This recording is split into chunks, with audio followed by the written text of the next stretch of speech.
Usap-usapan ngayon sa social media ang umano'y relasyon nina Eman Bacosa at Jillian Ward matapos kumalat ang balitang 4 na buwan na raw umano silang magkasintahan at tila hindi na napigilan ng fans ang kilig.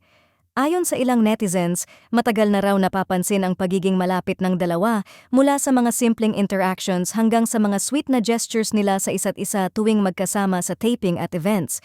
Bagamat wala pang direktang pag-amin mula kina Eman at Jillian, marami ang naniniwala na may something special na talaga sa pagitan nila at hindi lang ito basta pagkakaibigan.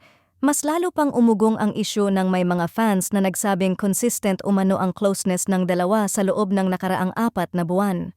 May ilan pang naglabas ng kani-kanilang resibo gaya ng sabay na pagpo-post, pagkakapareho ng mga lugar na pinupuntahan, at mga tila makahulugang mensahe sa social media na para bang may pinatatamaan. Dahil dito, hindi napigilan ng kanilang supporters ang kiligin at magbigay ng kani-kanilang reaksyon.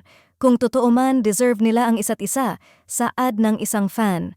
Ang tagal na naming inaasam na maging sila, ramdam na ramdam ang chemistry nila, dagdag pa ng isa. May ilan din namang nagsasabing baka pinipili lamang ng dalawa na gawing pribado ang kanilang relasyon upang mapanatili ang katahimikan at maiwasan ang intriga. Gayunpaman, may mga netizens din na nananatiling neutral at hinihintay ang opisyal na kumpirmasyon mula sa dalawa. Para sa kanila, mas mainam pa rin na respetuhin ang personal na buhay nina Eman at Jillian, lalo na kung hindi pa sila handang magsalita tungkol dito. Sa kabila ng lahat, isang bagay ang malinaw, patuloy na sinusubaybayan ng fans ang bawat galaw nina Eman Bacosa at Jillian Ward. Relasyon man o hindi, hindi maikakaila na may kakaibang koneksyon ang dalawa na talagang kinagigiliwan ng marami. At kung sakaling totoo nga ang balitang 4 na buwan na silang magkasintahan, siguradong mas lalo pang lalakas ang suporta ng kanilang fans na matagal nang naghihintay sa real score ng dalawa.